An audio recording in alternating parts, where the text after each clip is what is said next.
Very good evening. आप लोगों को जो लास्ट वीडियो था वो कल अपलोड नहीं हो पाया था, तो आज संभवतः 2 वीडियो अपलोड किया जाएगा और दोनों जो है वो प्रोनाउन से रिलेटेड है। आप लोग कल वाले वीडियो को कनेक्ट कीजिए और नहीं अपलोड होने के कारण जो असुविधा हुई है आप लोगों को for that inconvenience I express my heart felt sorrow.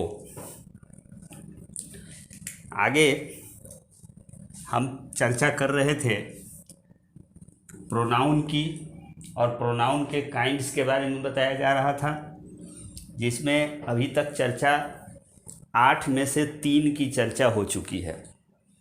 पहला पर्सनल प्रोनाउन, दूसरा रिफ्लेक्सिव प्रोनाउन और तीसरा एम्फैसाइजिंग प्रोनाउन।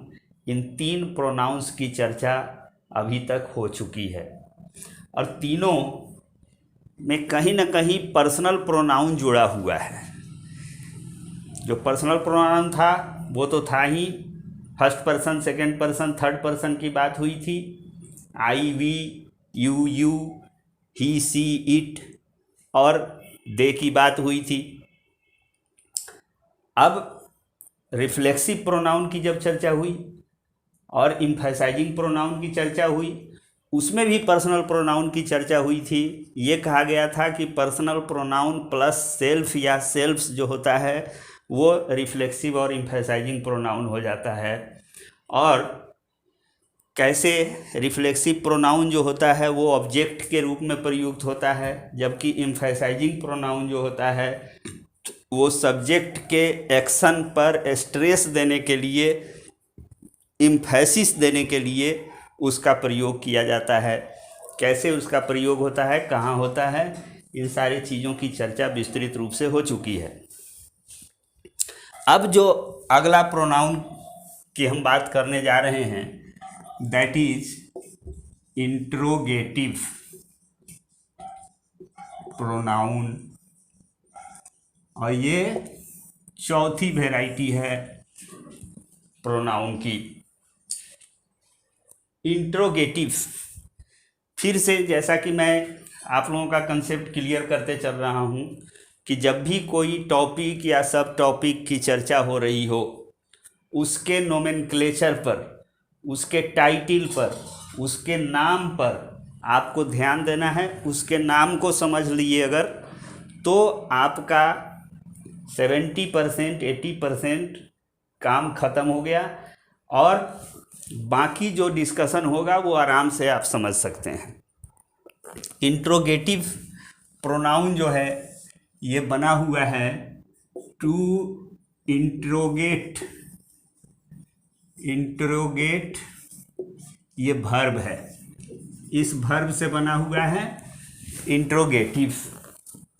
इंट्रोगेटिव शब्द के रूप में अगर पूछिएगा तो ये एक एडजेक्टिव है, क्योंकि ये प्रोनाउन जो एक पार्ट्स ऑफ स्पीच का नाम है, यानी कि ये नाउन है, नाम है इसलिए ये नाउन है और इसको ये क्वालिफाई कर रहा है। देयरफॉर ये इंट्रोगेटिव शब्द जो है अपने आप में एडजेक्टिव है शब्द के रूप में। बट इसको अभी आप इग्नोर करके चलिए, इस पर ध्यान देने की आवश्यकता नहीं है। आपको कंसेंट्रेट होना है इस बात पर कि इंट्रोगेटिव प्रोनाउन में इंट्रोगेटिव शब्द जो है वो टू इंटेरोगेट वर्ब से बना हुआ है। इसका मतलब क्या होता है? इसका मतलब होता है टू आस्क ए क्वेश्चन। बहुत सिंपल सा अर्थ है इसका। हिंदी में अगर आप जानिएगा तो प्रश्न पूछना। इंट्रोगेट का मतलब होता है प्रश्न पूछना, इंट्रोगेटिव का मतलब हुआ प्रश्न पूछने वाला, और प्रोनाउन आप जान रहे हैं कि नाउन को जो रिप्लेस करे। तो हम अब इसके डिफिनीशन पर आते हैं, क्या इसकी परिभाषा होगी। तो परिभाषा इसकी होगी कि N interrogative pronoun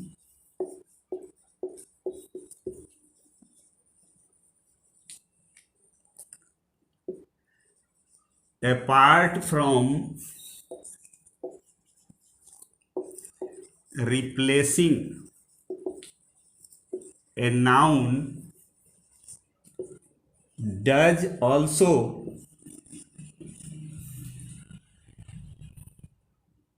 ask a question। बहुत सिंपल परिभाषा है इसकी।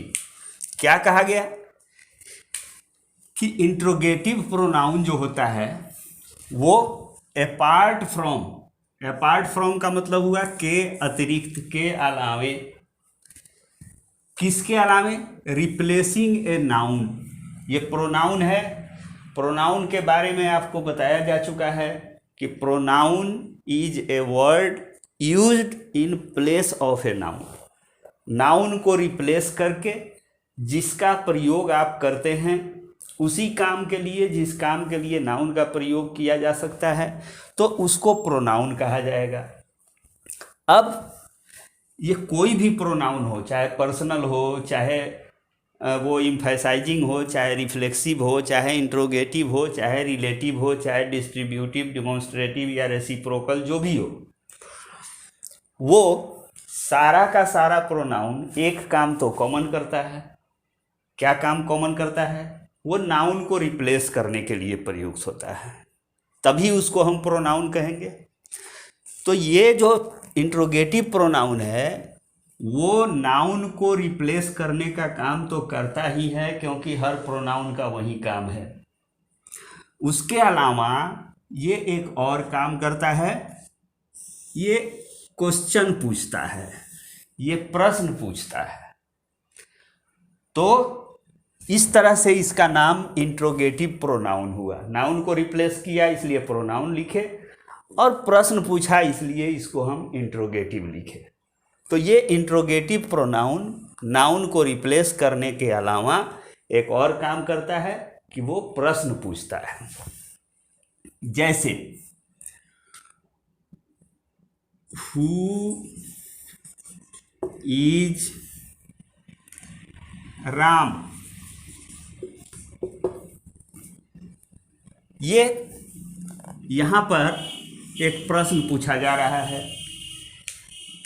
इसका जवाब अगर हम लिखें तो अगर हम लिखते हैं कि टीचर, ए टीचर, या हम लिखें ए डॉक्टर, कुछ भी इसका जवाब हो सकता है। तो ये जो जवाब हुआ ये क्या है?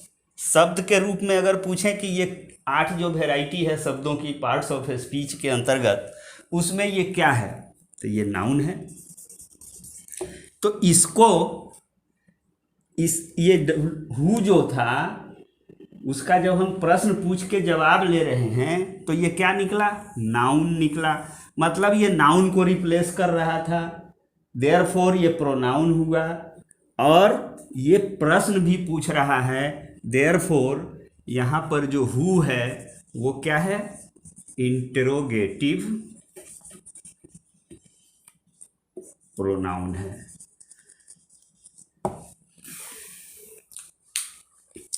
अब प्रश्न जरूर पूछेगा। ये इंट्रोगेटिव प्रोनाउन होगा तो प्रश्न पूछने का काम जरूर करेगा और नाउन को रिप्लेस करने का भी काम करेगा। नाउ अगली बात,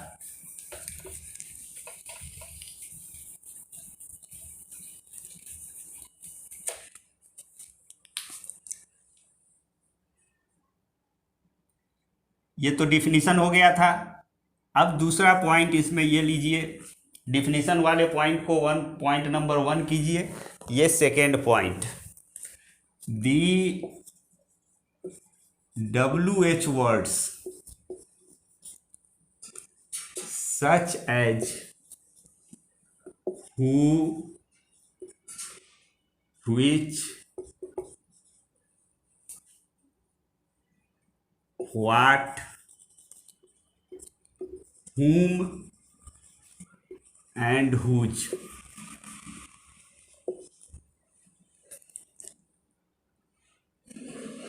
When used to ask a question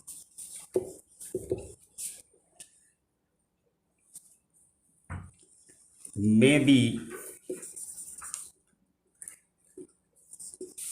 interrogative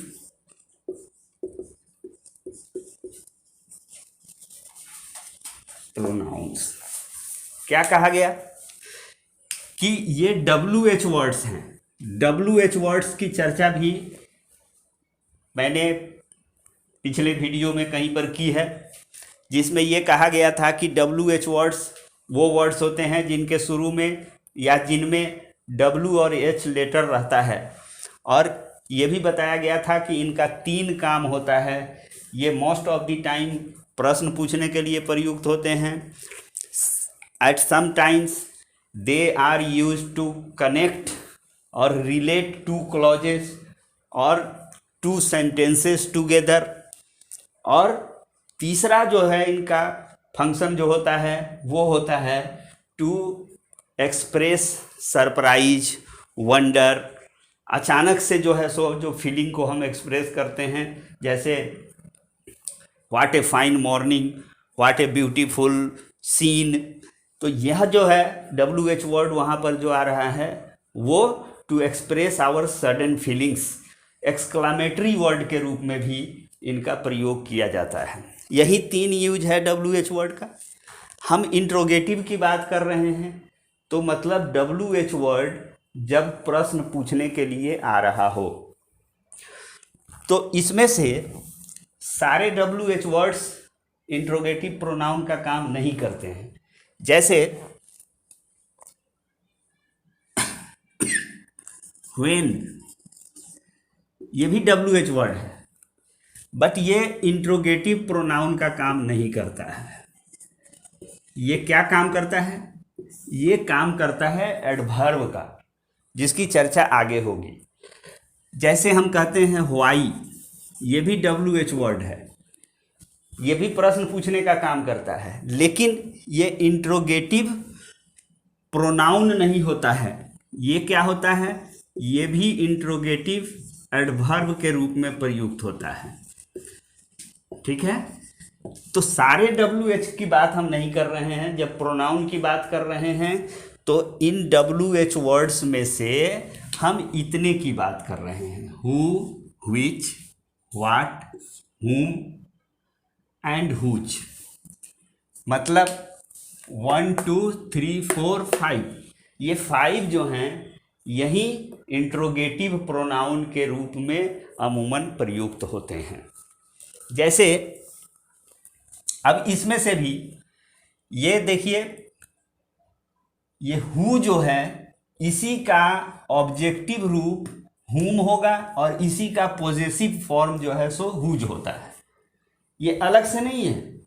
ये किससे बना हुआ है? जैसे आपने देखा था पर्सनल प्रोनाउन का 3 केस वाला फॉर्म बताया गया था: नॉमिनेटिव, ऑब्जेक्टिव और पॉजेसिव. जैसे आई, मी और माई की बात हुई थी, उसी तरह से जब WH वर्ड का हु किसी वाक्य का सब्जेक्ट के रूप में आता है तो हम हु लिखते हैं, ऑब्जेक्ट के रूप में आता है तो हम हुम लिखते हैं, और पोजीशन बताने के लिए जब आता है तो हम हुज लिखते हैं.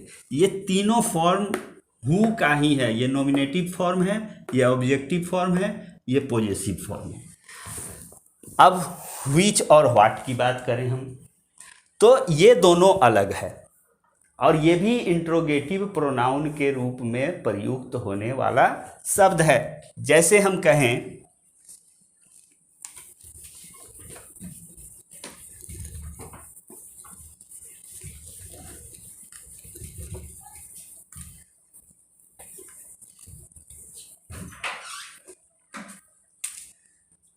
whose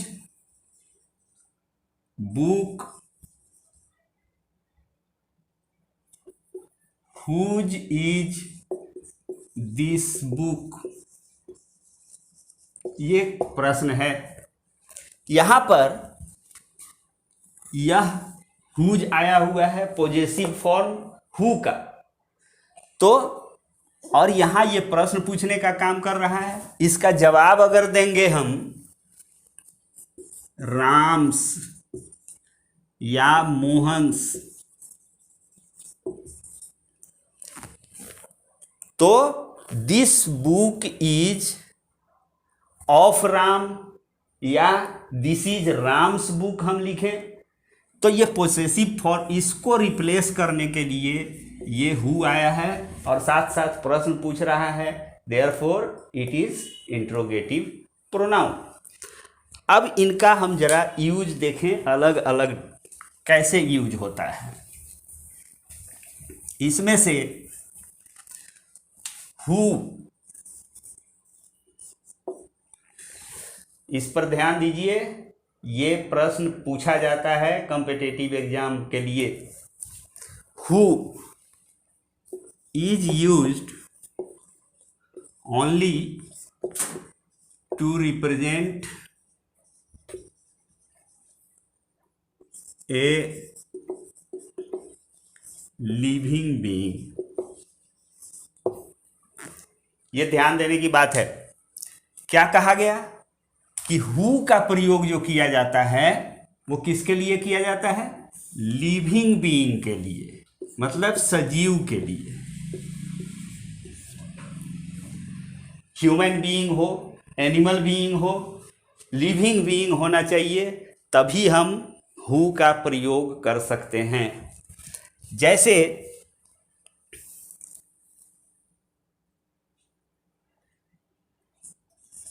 this is the pen who was lost.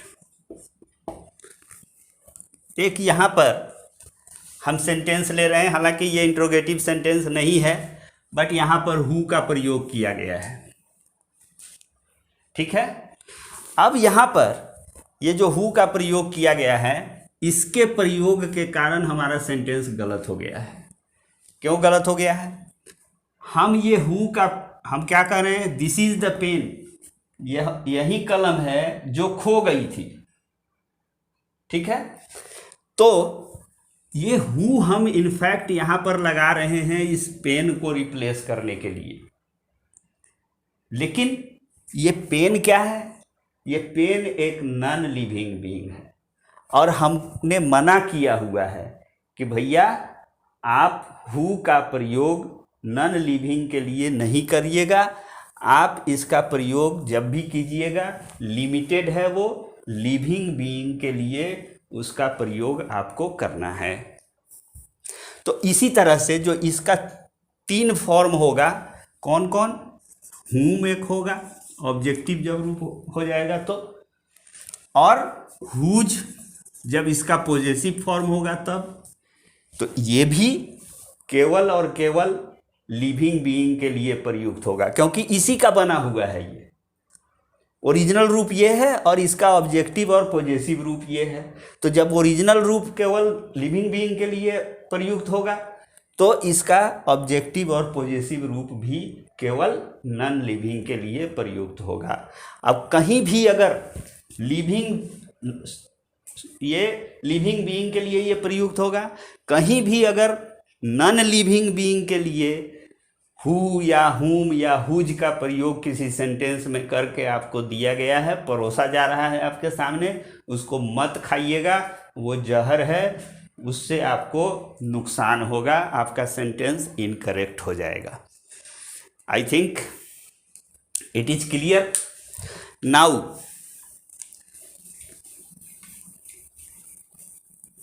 What की बात करें हम,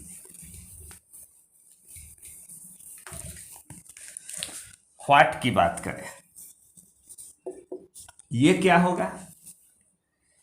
it can be used to replace a living being as well as a non living being, ये दोनों के लिए प्रयुक्त होता है। लिविंग बीइंग के लिए भी होगा और नॉन लिविंग के लिए भी होगा। जैसे हम कहें कि what is this, what is this, तो अब इसका जवाब क्या हो सकता है? ये जवाब पेन भी हो सकता है, ये जवाब बुक भी हो सकता है। व्हाट का प्रयोग, ये जो व्हाट है ये इस पेन के लिए भी प्रयुक्त हो सकता है, इस बुक के लिए भी प्रयुक्त हो सकता है। मतलब ये दोनों क्या हैं? नॉन लिविंग हैं, इनके लिए भी इसका प्रयोग किया जा सकता है। दूसरा एक प्रश्न हम करते हैं, व्हाट इज योर फादर, यहां भी व्हाट आया हुआ है। अब इस व्हाट का रिप्लेसमेंट हम कर सकते हैं टीचर, डॉक्टर, इन शब्दों, इस नाउन को रिप्लेस करने के लिए भी या इसकी जगह पर ये आया हुआ हो सकता है। मतलब ये टीचर और डॉक्टर क्या हो गए? ये लिविंग बीइंग हो गए। डॉक्टर साहब और मास्टर साहब of course they are living being. तो कहने का ये मतलब कि व्हाट का प्रयोग जो आप करते हैं वो लिविंग बीइंग के लिए भी करते हैं और नॉन लिविंग बीइंग के लिए भी उसका प्रयोग किया जा सकता है। नाउ विच का प्रयोग,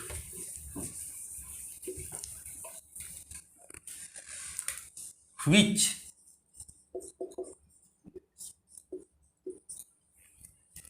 इसका प्रयोग, इसमें पहली बात ये जान लीजिए कि it is generally used to represent a non living thing. इसका प्रयोग हम किसके लिए करेंगे? नॉन लिविंग के लिए करेंगे। जैसे दिस इज द पेन,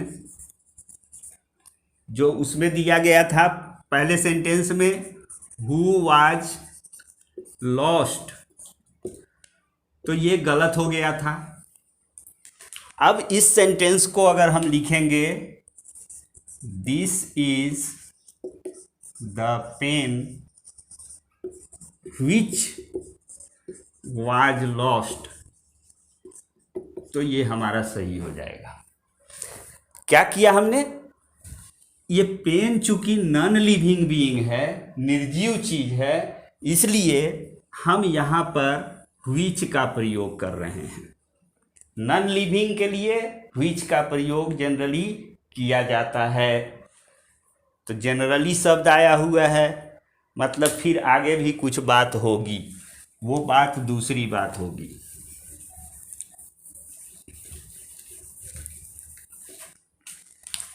दूसरी बात होगी, but which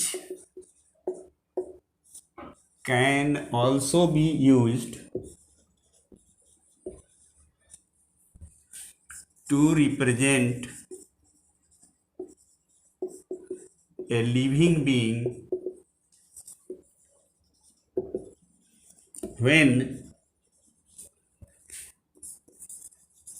there is a sense of selection। इस शब्द पर ध्यान दीजिए। which का प्रयोग कहा गया कि जनरली नॉन लिविंग बीइंग के लिए आता है, लेकिन ये लिविंग बीइंग के लिए भी आ सकता है। कब? उसके लिए एक कंडीशन है। वो कंडीशन क्या है? जहां सेंस ऑफ सिलेक्शन की बात की जा रही है। जैसे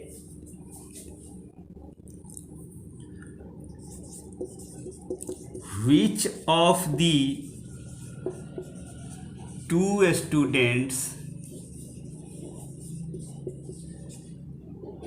is better, ये सेंटेंस दिया हुआ है। अब यहां पर ये which का प्रयोग किया गया है किसके लिए भाई? स्टूडेंट्स को रिप्लेस करने की बात की जा रही है। आप जानते हैं कि स्टूडेंट क्या है? ये लिविंग बीइंग है। तब यहाँ पर हमको व्हिच का प्रयोग नहीं करना चाहिए था, क्योंकि आपको पहला पॉइंट जो बताया गया वो कहा गया कि व्हिच का प्रयोग नॉन लिविंग के लिए किया जाता है। लेकिन यहाँ पर हम व्हिच का प्रयोग किए हैं और आपसे ये कह रहे हैं कि दिस सेंटेंस इज करेक्ट। ऐसा क्यों? ऐसा इसलिए हुआ क्योंकि हम इसमें एक सेंस ऑफ सिलेक्शन की बात कर रहे हैं कि दो में से कौन सा विद्यार्थी बेटर है, ज़्यादा बेहतर है। दोनों में से कोई एक बेहतर है, उसके बारे में सवाल किया जा रहा है। तो यहाँ पर वो दो में से एक का सिलेक्शन होना है, एक को आपको चुनना है। तो चुनने की बात जहाँ पर सेंस ऑफ सिलेक्शन होता है, वहाँ पर ये व्हिच का प्रयोग लिविंग बीइंग के लिए भी किया जा सकता है। लेकिन आपको दिमाग में ये बैठाना है पहले कि अमूमन जनरली ये व्हिच जो आता है वो नॉन लिविंग के लिए आता है, हु जो आता है वो लिविंग के लिए आता है, व्हाट जो है वो दोनों के लिए आ सकता है, व्हिच भी दोनों के लिए आ सकता है, मतलब लिविंग बीइंग के लिए भी आ सकता है। लेकिन उसके लिए एक कंडीशन है, और वो कंडीशन है कि there should be the sense of selection in the sentence in which we are using which to replace a living being. Clear? Now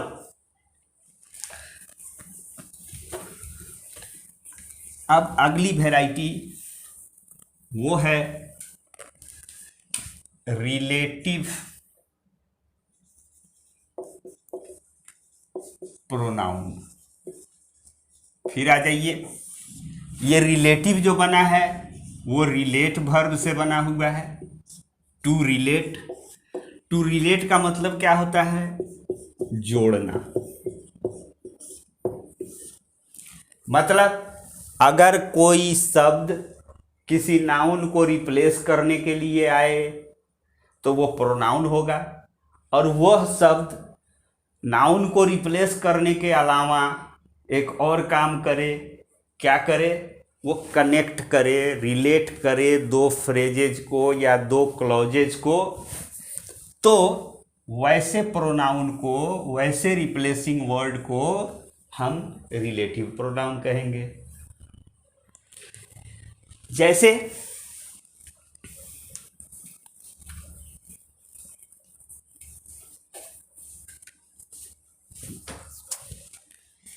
the boy who is standing there is my friend। इस sentence को देखिए, यहाँ पर ये who जो है यह प्रश्न पूछने के लिए नहीं आया हुआ है। ये क्या कर रहा है? वह लड़का जो वहाँ खड़ा है मेरा दोस्त है।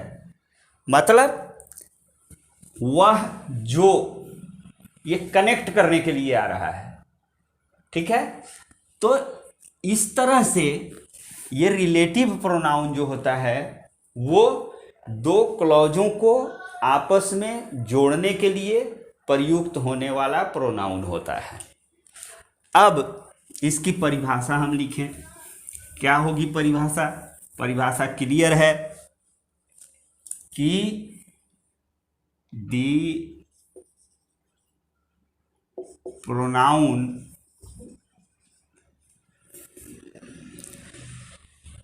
which is used to relate या कनेक्ट टू phrases, clauses या sentences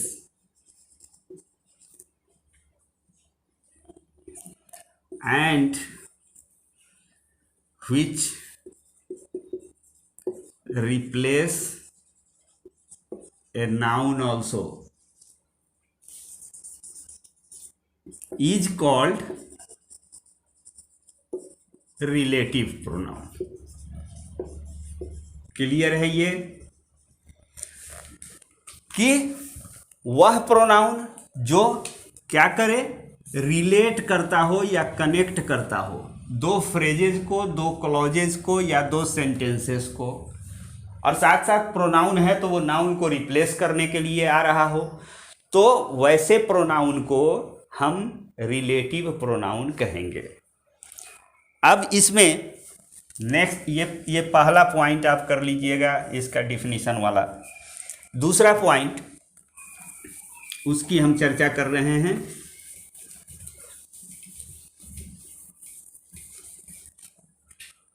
दूसरी बात, all WH words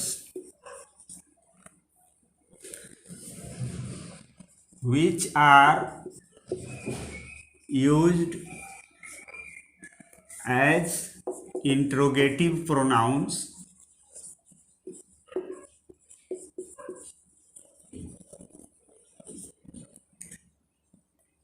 can also be used as relative pronouns। बहुत सिंपल चीज है, आप जान रहे हैं कि WH वर्ड का प्रयोग बताया गया कि प्रश्न पूछने के लिए अधिकांश समय किया जाता है।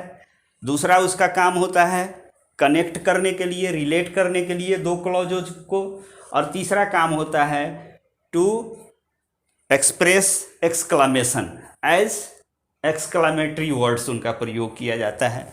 यहाँ पर जो चर्चा हो रही है वो ये बताया जा रहा है कि जितने भी WH वर्ड्स हैं जिनका प्रयोग आप कर रहे थे किस रूप में, इंट्रोगेटिव प्रोनाउन के रूप में। आपको याद होगा कि इंट्रोगेटिव प्रोनाउन के रूप में आप किन किन WH वर्ड्स का प्रयोग कर रहे थे। व्हाट का प्रयोग कर रहे थे, हु का प्रयोग कर रहे थे, हुम का प्रयोग कर रहे थे, हुज का प्रयोग कर रहे थे और व्हिच का प्रयोग कर रहे थे। ये 5 WH वर्ड्स का आप प्रयोग कर रहे थे किसके रूप में, इंट्रोगेटिव प्रोनाउन के रूप में, जब वो प्रश्न पूछ रहा था तब। अब अगर यही सारे 5 WH वर्ड्स दो क्लॉजों को जोड़ने के लिए अगर आ रहे हों तो यही शब्द क्या हो जाएगा भाई, ये रिलेटिव प्रोनाउन हो जाएगा। सेम शब्द रिलेटिव हो जाएगा कब, जब ये प्रश्न नहीं पूछेगा। प्रश्न पूछेगा तो इंट्रोगेटिव रहेगा और कनेक्ट करेगा तो ये रिलेटिव कहलाएगा, लेकिन शब्द वही रहेगा। इसके अलावा इसमें तीसरी बात ये है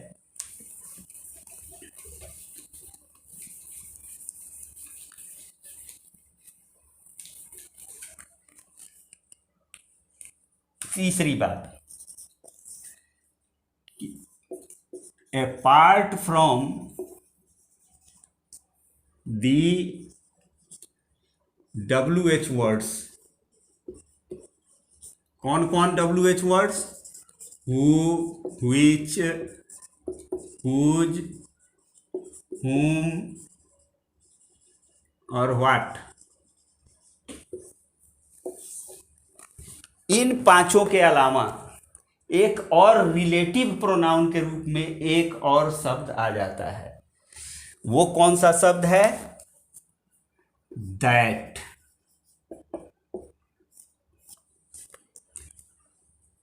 is also a relative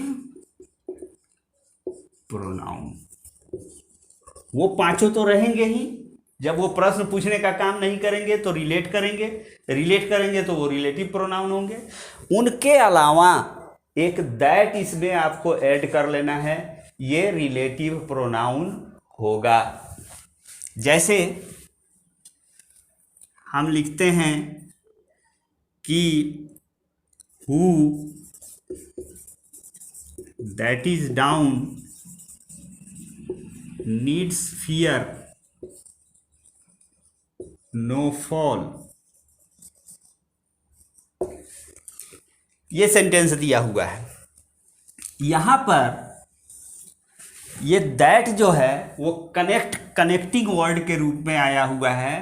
who, जो वह व्यक्ति जो डाउन है का मतलब क्या हुआ कि जो विनम्र है।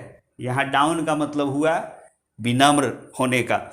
Who that is down needs fear no fall, उसको पतन का कोई भय नहीं होता है, उसको गिरने का भय नहीं होता है। तो ये इसमें जो दैट आया हुआ है, ये दैट जो है वो relative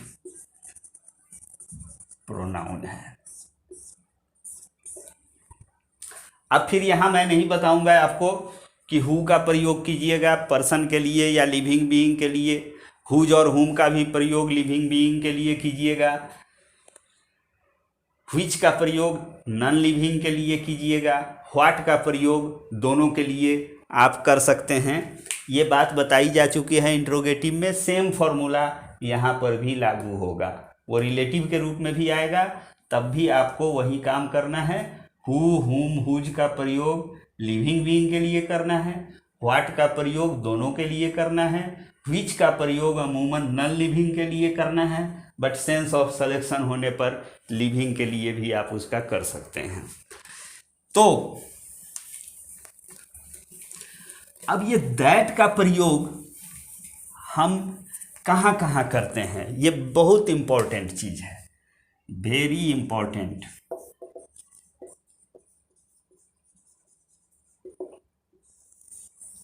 next point,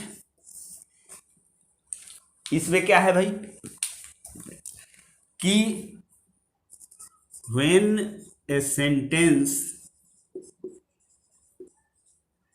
begins with a WH word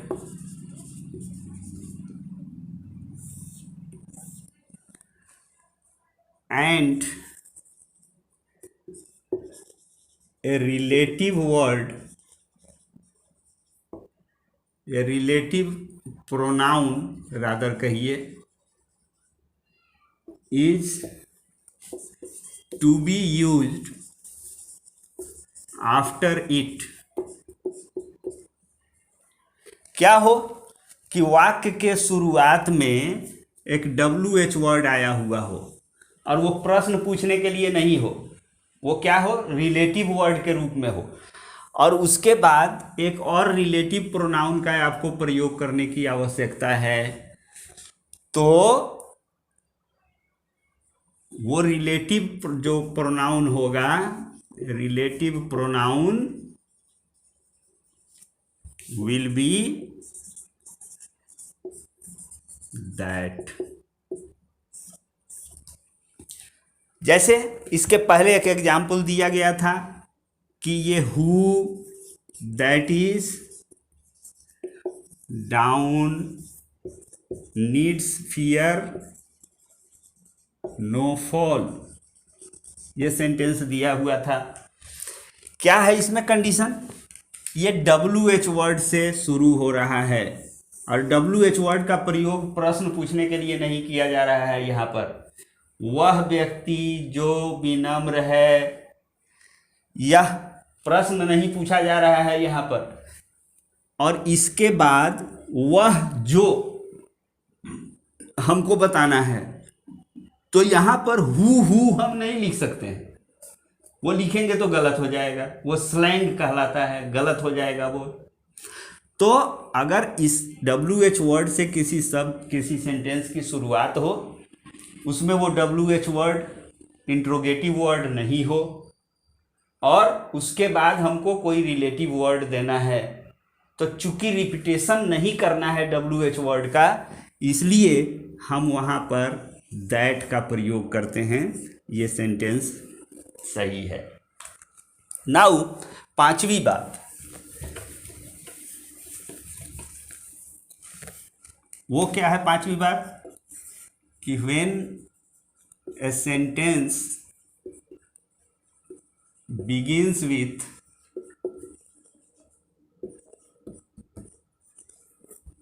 all से शुरू हो and a relative pronoun is to be used after it, तो the relative pronoun will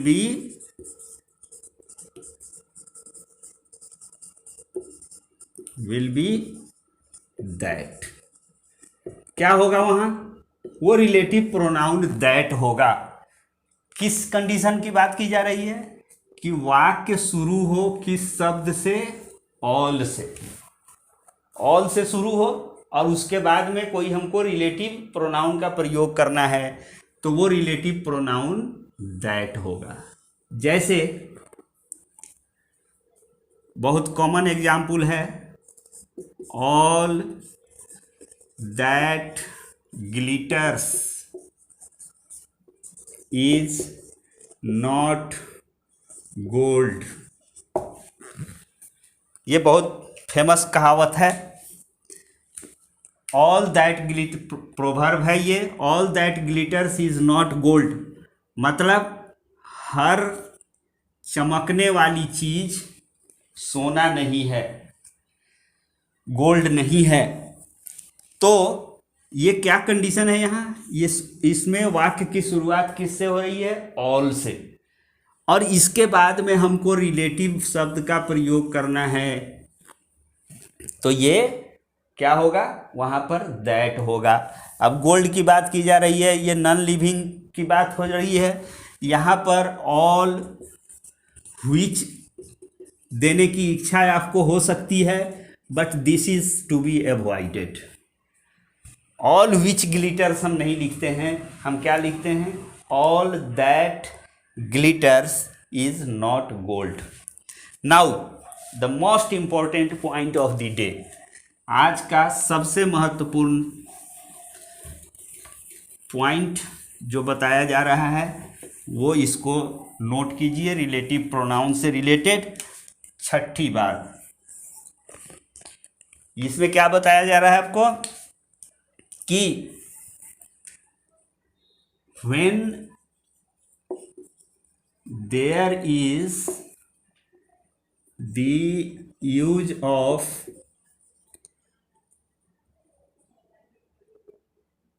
a relative pronoun, बहुत महत्वपूर्ण है, ये भी आई है, इस पर भी खूब सवाल पूछा जाता है। Relative pronoun in a sentence,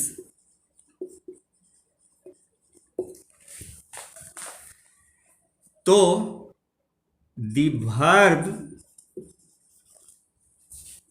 after it must follow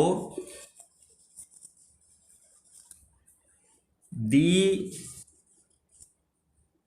number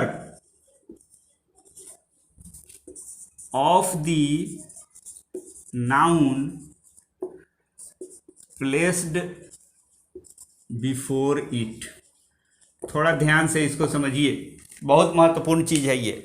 कहा गया कि अगर किसी सेंटेंस में क्या किया गया हो, रिलेटिव प्रोनाउन का प्रयोग किया गया हो, तो वर्ब जो है, वर्ब आफ्टर इट, मतलब उस रिलेटिव प्रोनाउन के बाद आने वाला वर्ब मस्ट फॉलो, निश्चित रूप से उसको अनुपालन करना होगा, के अनुसार रहना होगा। किसके अनुसार? Follow the number of the noun placed before it. उस रिलेटिव वर्ड के जस्ट पहले जो नाउन आया हुआ है, उस नाउन के हिसाब से वो वर्ब सिंगुलर या प्लूरल, नंबर की बात मैं कर रहा हूं तो नंबर का मतलब सिंगुलर या प्लूरल। जैसे the boy who is standing there is my friend. इसको समझिए, ये सेंटेंस सही है।